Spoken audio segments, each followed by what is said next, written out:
During the period when Turkey was ruled by a total of 36 sultans, the great and famous harems were a recurring theme.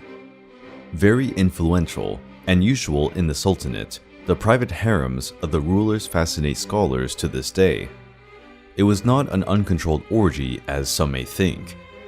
On the contrary, it was so organized there was a schedule to choose the woman who would spend the night with the owner of the harem. There was also a hierarchy. Women were divided into slaves, lovers, and official wives. Today, although the subject is taboo, there is still harem-like schemes in the more conservative regions of Arab countries. But nothing compared to what happened in Topkapi Palace between the 16th and 17th centuries. Located in the present city of Istanbul, in Turkey, the palace, seat of the Ottoman Empire, sheltered the most famous harem in the world, which even housed 1,000 women. Most were prisoners of war, slaves traded, and even offered as gifts by influential leaders to the powerful Ottoman Sultan. A typical feature of the ancient Ottoman Empire, the harem was part of the Sultan's palace, destined for the women who served him. Among them were his wives, mother, daughters, and slaves or concubines, who were responsible for the housework of the palace. The origin of the harems comes from the cultural origins of the Ottoman Empire, which depended on slave labor. Moreover, concubinage, or women as sex slaves, were a way of ensuring the continuation of the lineage without having to worry about possible betrayal or intrigue that could be born in the families of the original wives.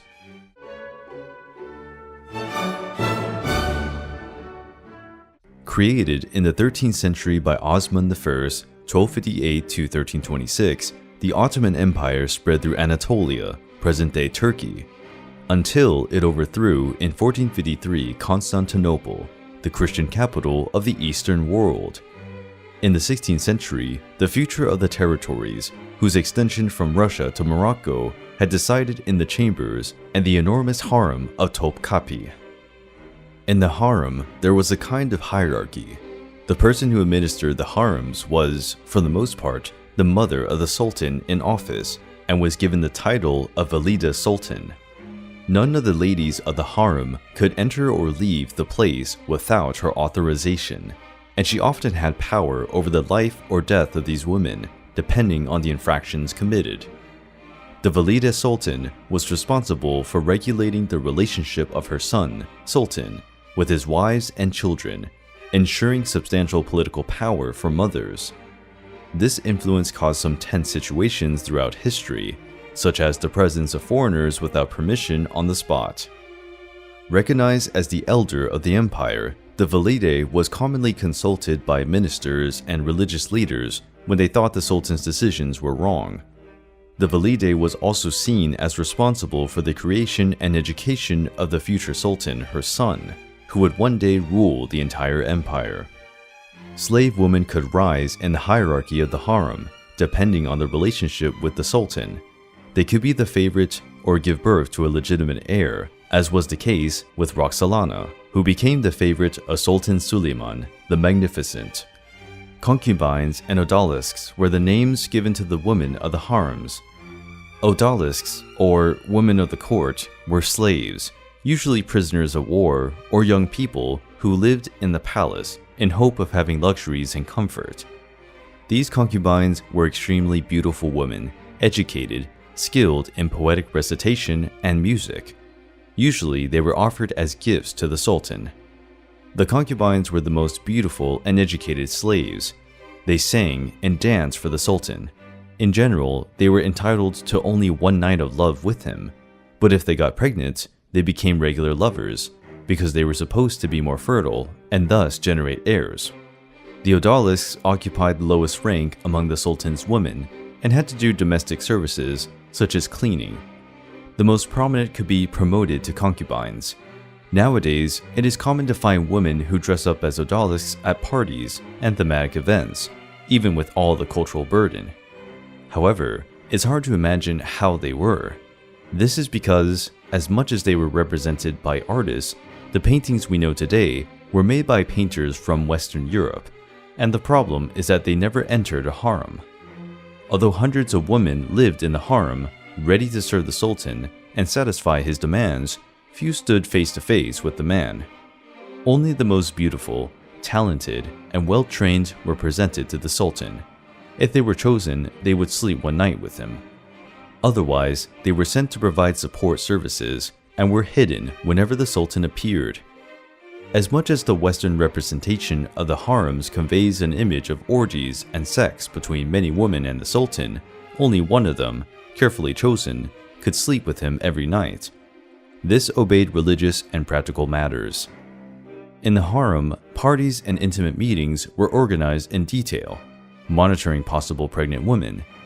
Although many adalists participated in the events, singing, dancing, and reading poems, only the favorite could go to bed with him at the end of the night.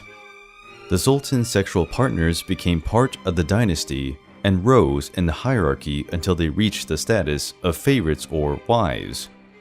Ottoman society believed that a man was unable to control himself in the midst of a harem full of women. This fed the tradition of adopting eunuchs as members of the royal staff. These eunuchs were trained in the palace and protected the harem. To do this, they needed to rise in the hierarchy after fulfilling many other functions. These servants were under the command of the chief black eunuch, or master of the girls. They supervised the part of the palaces where the women lived and had a lot of influence among the employees and women. Generally, they were the second in the line of trust of the Sultan, only behind the Grand Vizier, head of government. Besides them, there were also the chief white eunuchs, who had fewer subordinates, from 300 to 900 white eunuchs, who took care of the palace bureaucracy, delivering messages, petitions, and transporting state documents. Possibly interested in the throne, the Sultan's brothers live in an isolated room overlooking the harem, but without access to it. On the other hand, some guests of the Sultan could have the honor of receiving an odalisque as a gift. This influence of the eunuchs grew during the Sultanate of Women, an exceptional period where the mothers and women of the sultans controlled the royal government of the Ottoman Empire, as they were confidants of the Sultanate's valides and great allies within the palace.